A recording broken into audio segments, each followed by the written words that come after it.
knew they were going to trade Taylor Heinicke.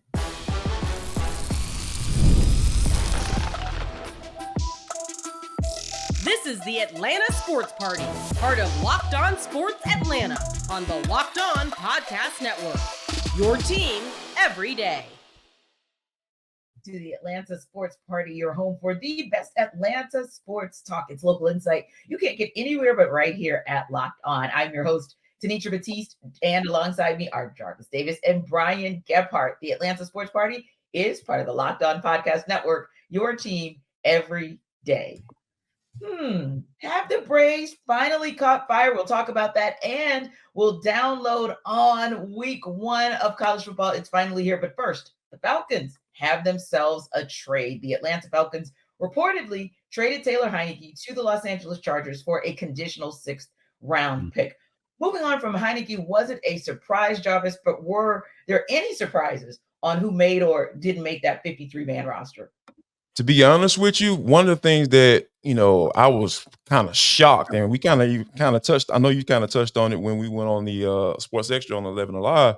It was Kevin King. I was kind of like, oh my gosh, like, all right, now what's the deal with that? I mean, you talk about King as far as making the squad because he was so versatile and everything like that. And I was wholeheartedly agreed on that notion. So I felt like he did really well at corner, and then for him to be able to kind of cross-train at safety too, I feel like this is a guy that could be that guy that could be a nice asset for you on the roster. So I feel like now that you have that open roster spot with Taylor Heinicke now, out the way, I feel like, because we've seen teams do this around the league, right? So, hey, we're going to cut you, but we're going to make sure we bring you back. I feel like we might kind of be in like a wink deal. Like, yeah, we're going to cut you, but we got something in play that you'll find yourself back on the roster, with intentions of being on the active roster or the final 53. So I feel like this is the move where we probably may see a guy like Kevin King come up because Taylor Heinicke is out the way now. Yeah, that makes perfect sense to me too. What about you, Brian? When we saw that 53-man roster, it's like, whoa, you sometimes have those surprises. Heinicke wasn't the surprise, but were there any on that who didn't make it or who made the 53-man roster? Yeah, no, it was Kevin King to me too. And it's that it's interesting when it's just the one name. Everybody had the same thought.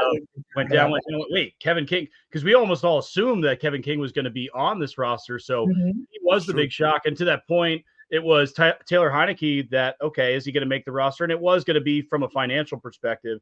So to Jarvis's point, I think it will be a wink kind of a situation. The other thought was, were they going to keep one more wide receiver too? Because you look at this room and it's still something that the Falcons should probably add to, because you know who the top 2 guys are at wide receiver. And then after that, it kind of tapers off a little bit in terms of who's actually going to be the 3rd or 4th wide out on this team. Of course, Pitt's in there as well as the 3rd option, or really 2nd option. So those were the surprises to me when I saw that 53.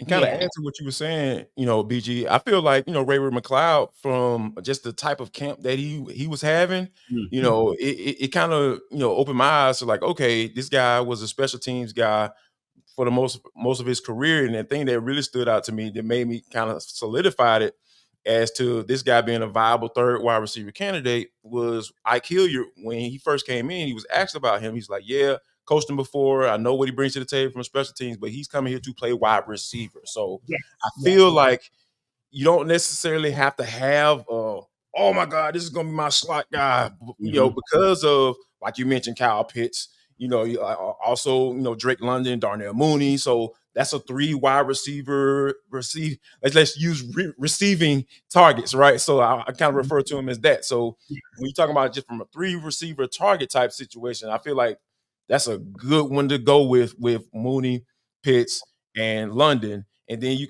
add the guy that got the speed and can take the top off of defense if you get the ball in his hand. And also, if you get the ball in his hand, he can work well in space. I feel like you kind of set there, because I've been seeing a lot of that, people talking about, hey, they probably need to go out and get a wide receiver, but I feel like, they should be fine. I feel like they'll be just fine because they got enough receiving targets. Right. And then you got Bijan Robinson, because you can line him up in a couple different places as well, and he can produce. Arthur Smith tried to do that.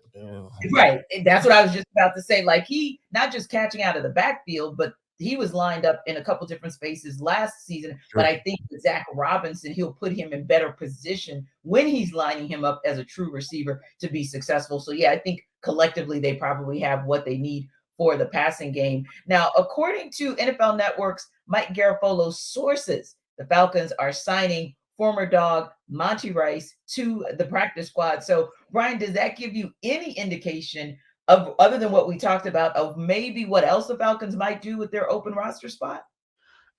I'm not sure, because the linebacking core is already pretty nice. It's one of the things that I actually really like about this team. So I look at Monty Rice and be like, all right, it's really just truly going to be a practice squad situation for him if someone winds up getting an injury or getting hurt, because I don't think he ultimately has a real opportunity to wind up making this roster. So for me, it looks like, I think that was just a move that was, okay, Georgia guy coming in, Falcons, we kind of know what he's about.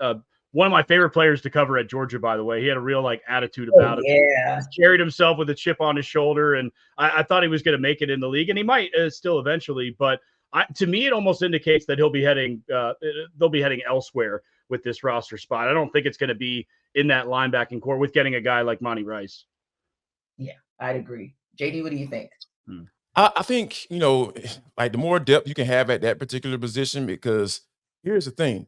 The dude can be a viable option for special teams, because we know how much Kirby Smart valued that and had his guys and starters and guys running down on kickoff and everything like that. And then with the new kickoff, maybe that's a Marquise Williams type play, because we know the type of influence that he has. Because I know for me, I was kind of surprised, not shocked, when D'Angelo Malone was on that 53 man. So when you think about it from that standpoint, we know that a big part of the reason why he made the squad and playing that linebacker, when you have that LB by your name, you better be able to play special teams if you're not that guy getting 10, 12 sacks a season. So I feel like Monty Rice is adding to that fold, because you never know when it comes to different matchups and different type of game plans, that he may be a guy that be a part of that 47 on any given Sunday.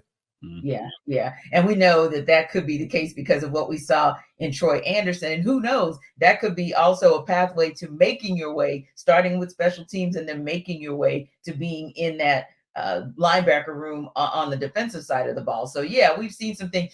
And I think you're right. His special teams is probably the best way for Monty Rice to potentially make the team, because if you kind of look across the linebacker room for the Falcons, other than Troy Anderson, they really have been healthy in that linebacker room for the past couple of seasons. So yeah, special teams is probably his best route to potentially make the squad. And just to go back to the practice squad as well, the roster that was announced so far for the players who are on that practice squad, I guess the other two that we talked about the most, other than Kevin King, were Chris Blair and Natron Brooks. And I think it was one of those things, Jarvis, where it wasn't so much that we knew for sure or were saying, hey, we know they're going to make the 53 man, but I think they were kind of like on the bubble. They were the two that were on the bubble of making it for the 53 man or making it for practice. So what did you think about that, them at least coming back on the practice squad for the Falcons? I'm not surprised at all. And then when you think about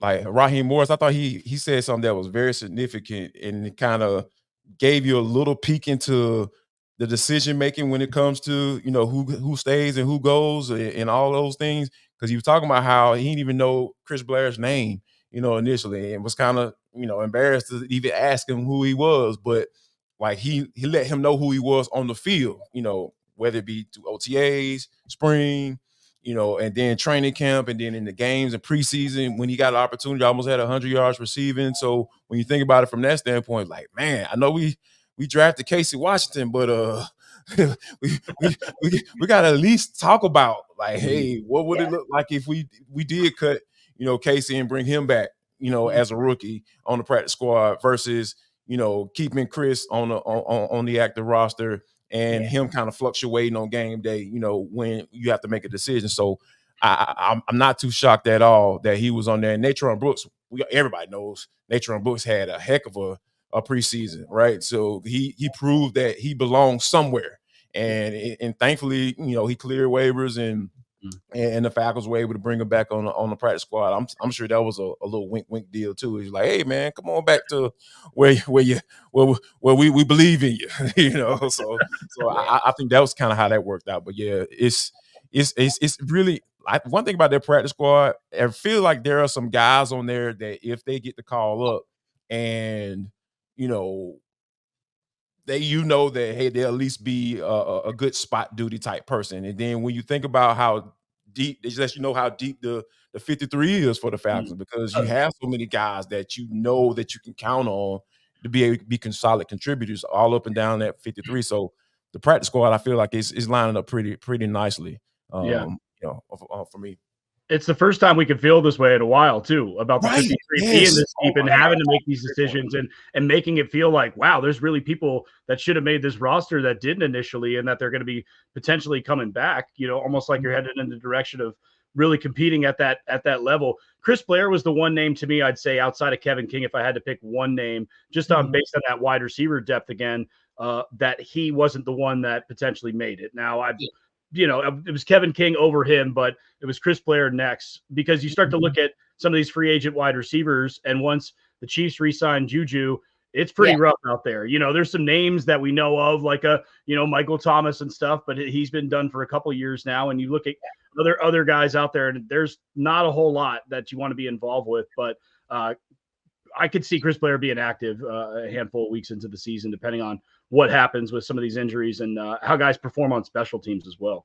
Indeed. And real talk, you kind of want to go with, and Jarvis, you mentioned this on the football party. Casey Washington was a draft pick of Terry Fontenot's. And right, so you probably you got to break the tie. Chris wasn't like us. Now, what happens, like to BG's point, a little deeper in the season? That's to be determined, but ultimately that's probably what broke the tie. Now, Braves did something we hadn't seen since the start of summer. We'll talk about it in the deep dive.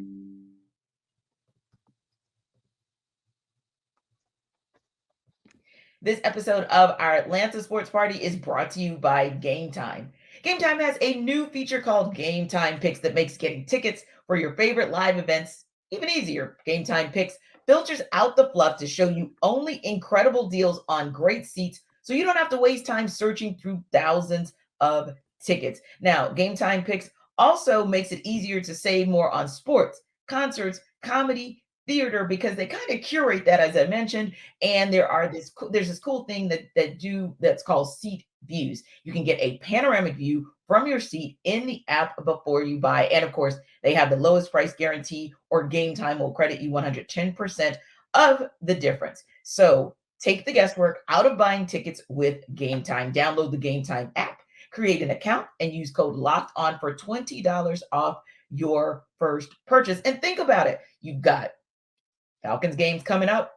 They have literally sold out pretty much for the entire season. So you'll probably need to go to Game Time to get a ticket for that.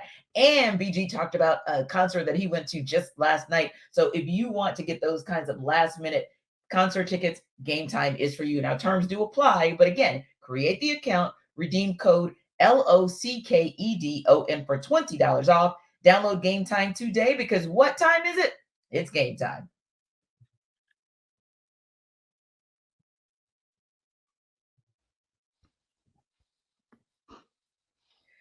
So on Wednesday's edition of the Atlanta Baseball Party, we discussed how the chances for the Braves to get a sweep were good, simply because the finale against the Minnesota Twins wasn't a true businessman special, was not played in the middle of the day. Well, the Braves completed the sweep with a 5-1 win Wednesday. First time they've swept a team in 2 months, Jarvis. How great was it to see Chris Sale on the mound last night, but also to see him escape an injury scare? You know what, T? What did I say? What did I say yesterday on the baseball party? The man is gonna go give up 1 or 2 runs. He can go 6-7 innings, and that's just what you expect. And he's just gonna be a straight up dog on that mound. And you know, for him to take that ball off the lip of his glove, and then he said rams off his chin and everything. He was like, yeah. After the game, it was just so funny just to hear the way he was talking about it. He was like, yeah, I left out of that thing with, everything still connected, so I'm good. I was like, what? This dude is just like, how do you not like Chris Sale? He's just that dude to you. He's just that dude. And for him to be able to come to Atlanta and just like resurrect his career, because everybody wasn't no one was expecting him to do what he did. Maybe Alex Anthopoulos. The only thing Alex Anthopoulos was thinking that this dude's gonna be a Cy Young candidate, right? After all the injuries that he's been dealing with over the past 3-4 years. So for me, I just feel like it's so comforting to see him out there on the mound. It's just I just I know exactly what I'm gonna get every time, and I know exactly that I'm gonna get Jorge Soler is gonna misplay a ball every time Chris Sale on the mound too. So when you have all that coming together, it's just like, all right, I know Jorge gonna mess up because Chris Sale on the mound. I don't know what it is, I don't know what that's about, but I know Chris Sale is actually gonna be just as lights out on that mound, and I just love watching him pitch. Well, hold on, because we're actually going to give Jorge Soler some flowers for once, but we'll get to that in a second. Because I want to talk about giving flowers again to Chris Sale, because he literally has won his major league leading 15th game. And like Jarvis said, it's not just that he gives you 6 innings, but he gives you 6 innings of sharp play. Like even last night when he got to that point, right, where he had gotten kind of high in the pitch count, it was like, no worries. Nothing bad is gonna happen here. He's still gonna do his thing, because at the end of the day, he still walked away with just 1 earned run, 1 base on balls, and 6 Ks. Yeah, he's been absolutely automatic, and it's so important for this team right now for him to continue doing what he's doing, because the bullpen's being taxed, and it has been this week, and they needed that type of Sale start, and just to know that he can go up there every time. I mean, I believe it's 14 straight starts now with 2 earned runs or less. I mean, it's really talking about that one start in Oakland going back to earlier in the season that he didn't give the team a chance to win. There's no one in baseball you'd rather have on the mound right now in any position. Sale, he's the best pitcher in baseball at the moment. He's the guy you want with the ball in your hand. And it's great that the Braves are able to have him on his roster. For them to be able to complete the sweep too, first time in a long time. It's just to even say those words out loud is nice, and to do it on the road is even more special. So yeah. All right, Jarvis, be nice. Give Jorge Soler his flowers. Jorge Soler homered early in that game, and he threw out a runner at the plate. So let's give him his flowers for actually. Respect, Jorge. Respect. I just talk about trends. Like, here's another trend that he continued. The Braves jumping out early on guys, going deep, going yard, like but 3 again, being able to, put the ball, give your pitchers that have been consistent as crap for you all year, give them that early lead, because I feel like that makes so much difference from a mental standpoint. If you're a pitcher on the mound, like you're coming out there saying, instead of, oh man, I have to be perfect, I have to, or you can be like Chris Sale, like, yeah, I'm just gonna do what I do, but it's good to be able to physically see those runs on the board early on in those innings, because I feel like it gives you a little bit more freedom to really attack those guys at the plate. So yeah, shout out to Jorge Soler for continuing the trend. Let's see it. I want to continue to see some runs being put up early, and you already know where I'm hitting at. That team, they got to go. They got to travel up there. So I need 3 out of 4. I need that. Yeah. You get that bigger boost too when you have an ace on the mound like Sale. When you get that 1 or 2 runs early, it just feels like, all right, this game's almost over. Like you just in that way of, okay, if he gives you 6 or 7, that's a wrap, because when you step up, he's able to be that much more aggressive. And to your point, like Sale's such an aggressive pitcher, and he's going to bring it no matter what. But you just get that little extra, okay, my team's got me tonight. We're going to have this jump. We're going to bounce. Like, let's go with it. And Sale was able to run with it last night on the mound. And Jarvis, it doesn't just stop with what Chris Sale was able to do, or Jorge Soler even. Can we talk about what we've been talking about for a while now? And that's the clutch play from another of Alex Anthopoulos' patchwork acquisitions in Luke Williams. Yeah, for him to get the start at third base, and just be able to come through like he did at the plate, against the Twins, it's just really. I know we can't give Alex Anthopoulos enough credit on this show, because we try to, and we do on a lot of times on here, BG. But I feel like we're at a space now where the man knows what the hell he's doing. when you think about, and then like shout out to Brian Snicker as well to be able to put him in there, say, hey man, here you go. Like here's we need you. And for him to come, like I've been mentioning, I don't need these guys to be lights out at the plate every time they come up there. But when you get an opportunity to drive in some runs, let's do that. Let's come through in those when runners in scoring position, because we know traditionally the Braves have struggled this year for them to come through like Luke did. Like it just goes to show you that Alex Anthopoulos knows what he's doing, and just let these guys just go out there and play, because we don't need any more added pressure, when these guys coming up, because we know who they're filling in for. We know the guys that aren't there anymore for the rest of the season. So I think that these guys are coming to the plate free and from a mental standpoint, and they're going up there and they're coming through.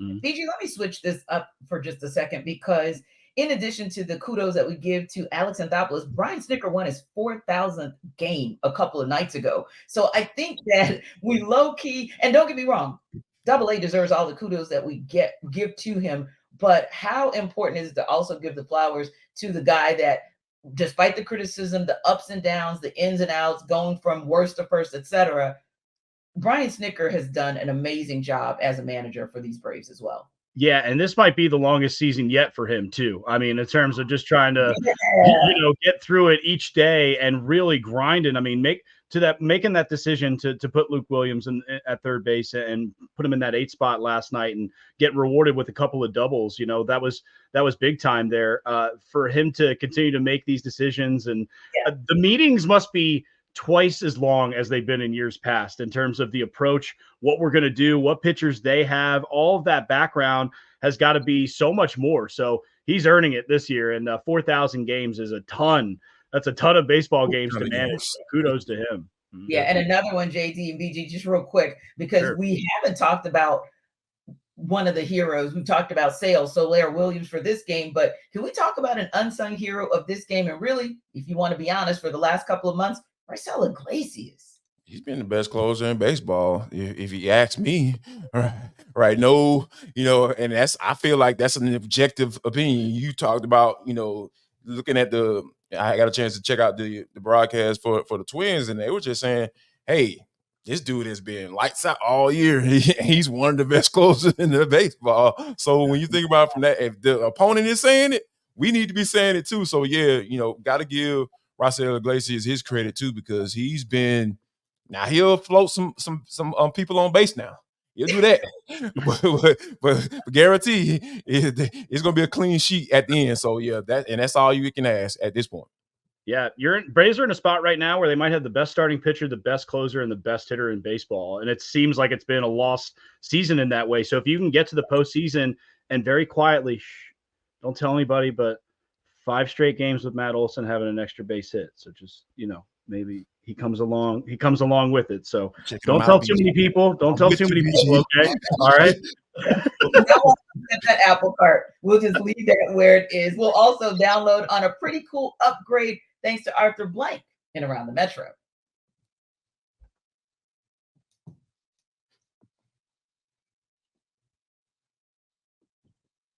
Locked On Sports Today is a free 24/7 sports streaming channel programmed for you every day to bring you the biggest stories without all the noise. Locked On Sports Today also brings you can't miss analysis, opinions, and news, streaming 24/7 on YouTube or the free Amazon Fire TV channels app, part of the Locked On Podcast Network, your team every day. So I know by way of BG's background that this show is excited about the start of college football. So we'll start with you, BG. Georgia versus Clemson. Finally here, what's one thing you're most intrigued by for UGA's first game of this season? Who's going to be in a jersey when they run out of the tunnel on Saturday? I think that's the biggest question. Who's going to be lined up? All right, who we got? All right, what numbers are here? We got, okay, is he playing?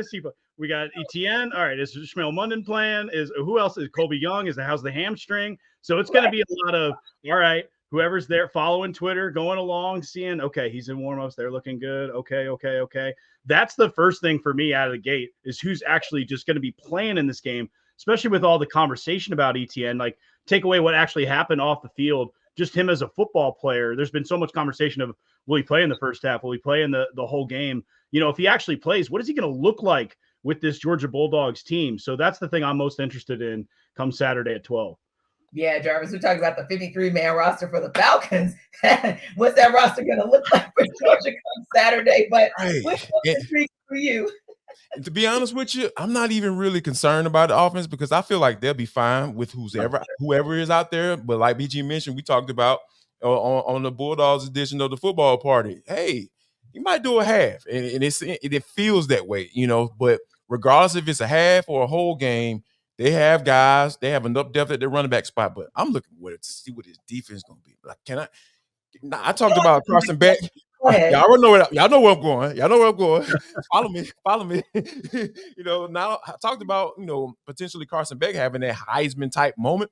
Can Michael have a Michael moment on the field? Can we say, wow, can this dude be a top 5 pick, right? Because he's out there just dominating, and not against no scrubs. Like Clemson offensive line is very experienced. So BG mentioned that, early on in the week as well. So when you think about it from that standpoint, man, this dude has an opportunity to go out there and just smash somebody. I love to see it. Like, look, on the Bulldogs postcast, if he gets one sack, you already know where we start. Please trust and believe. I already know what that rundown is going to look like. Absolutely. Michael's a guy too, for the casual football fan out there. Maybe not the Georgia fan knows who Michael is, right? But the person who's the Big Ten fan who's going to be checking that game out, because if you look across the board at those noon games, everybody's going to be watching this game. Everybody's going to be watching this game because it's a big game, but that's going to be the game. And if he gets 1 or 2 sacks in a big moment, it's going to be like, okay, who's this guy? And then they're going to be talking about, the broadcast team's going to be sitting there go, Mike Hell's got the chance to be a top 10 pick in the NFL draft if he can do, this, and this. So, that's going to be a big thing for me. And defensively, too, I'm interested to see if the young guys play, if KJ Bolden gets on the field, Ellis Robinson, because I think as the season goes along, those two are going to be really key at a chance at another natty run. So, and the way that Kirby's been talking about these guys, I think both of them see the field a decent amount in this game as it goes along. So, we'll see. We'll see if that winds up happening.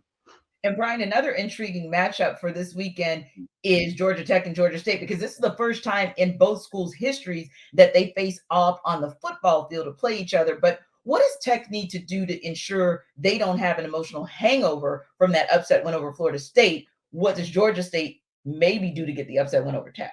Yeah, nothing calms the nerves like running the football, and Georgia Tech did such a good job against Florida State with that. I mean, Florida State they went down, they scored, and then Tech just blew them off the ball first couple plays. I think it was 14 yards, then it was 10 yards, and it was just marching down the field. So everything settles from that point on. Haynes King's nerves will settle, everything on the offensive line. This juice of, hey, we beat Florida State. Everyone has been talking about us. Everybody in the world of college football has been talking about Georgia Tech for a week, which is awesome to see.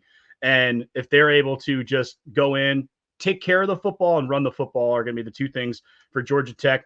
Georgia State's going to need to hope Georgia Tech chooses to air out the football and Haynes King makes some mistakes, win that turnover battle. I think that's going to be their best bet on Saturday. How about you, Jarvis? I think that, Brent Key is going to be in a headspace to where, like, let's not get ahead of ourselves, folks. Yes.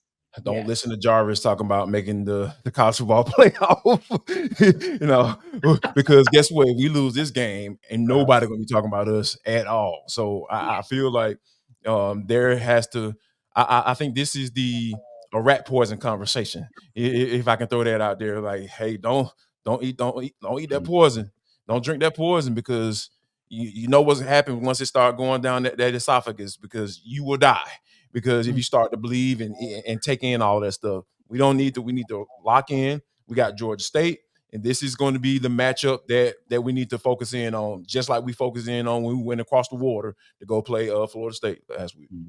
Yeah, and Georgia Tech, I tell you, Brent Key joined our buddies over at 92.9, Andy and Randy, and just to listen to the level of focus, and we talked about this on Sports Extra, it's that mental toughness that he brings to the table. Absolutely. And so, I expect that team is going to be ready. He's already talked to them about, hey, like you said, don't get ahead of yourself. Make sure that you focus on and make the main thing, which is this week, beat Georgia State, period. And then it'll be interesting to see what Del McGee can do, because he does have a couple guys in his secondary that transferred over that are pretty good. So hopefully, if Georgia Tech decides to air it out, maybe the chance that they have is that those DBs can give them an opportunity by maybe getting some turnovers and giving their offense the ball back. Now, we always like to talk about the good things that Arthur Blank does, because he does so much good in the community, right? So Arthur Blank, and Jarvis, I know you're going to like this, because the idea actually came from your guy, Deion Sanders.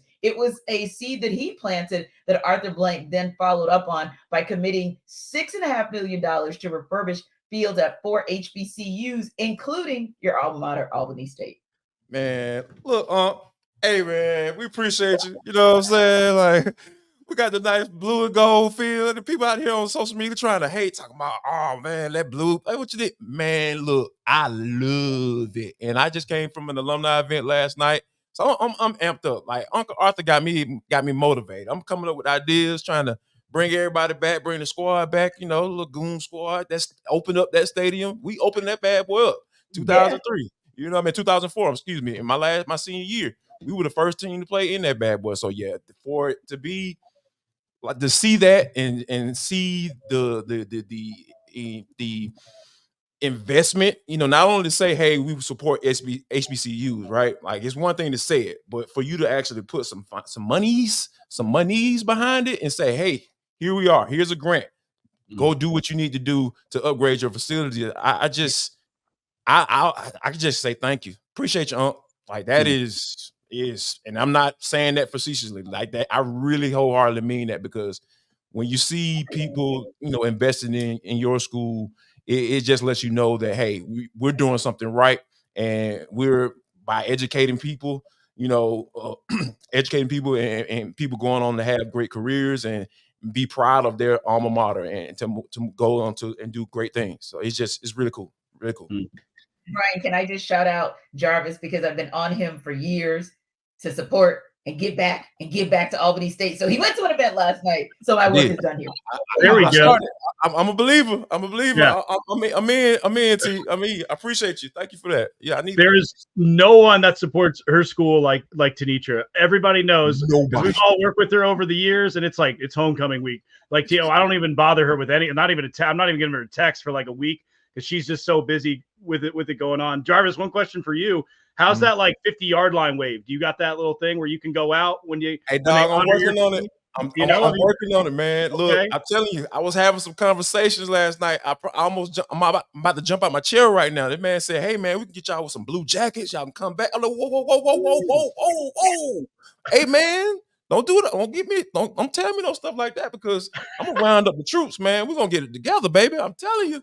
Man, yeah. So yeah, I'm excited, man. I'm excited. So I got my wave down. You know what I'm saying? You see me on YouTube, I got my wave down and everything. I'm ready, man. Like, let's go. I always thought I was a homecoming king anyway. You know what I'm saying? They ain't want to vote for you, boy. But hey, we gonna finally get a chance to do it. Yeah, don't roll your eyes at me, T. Don't do that. Why do I feel like Jarvis is about to go out and hit the sled like for a good 10 to 15 minutes right after? Get my helmet. He's got the helmet on. Like, he's going out there. He's going out there. He's putting in a sweat today. So, I'm the sweat on my forehead right now. And also, lest we forget, Clark Atlanta University, Savannah State University, Miles College were also recipients from that $6.5 million grant. So you got to shout them out as well. And I got to tell you, low key, that one for Miles College is huge, because Miles College has been doing it. Like, they've been winning championships on their level. So they just continue to like evolve that football program. So that's just another nice boost for that particular program. And yeah, that's exciting. But anyway, Jarvis is perfecting his wave. As a former queen, I'll wave to you guys. Bye, BG. Go ahead and perfect yours, because we gotta go. Thanks to our everydayers for making the Atlanta Sports Party your first listen of the day. Be sure to stop by Locked On Hawks for your second listen, and be sure to like and subscribe to our YouTube channel. We are also free and available wherever you download your podcast. We'll see you on the Atlanta Football Party Monday.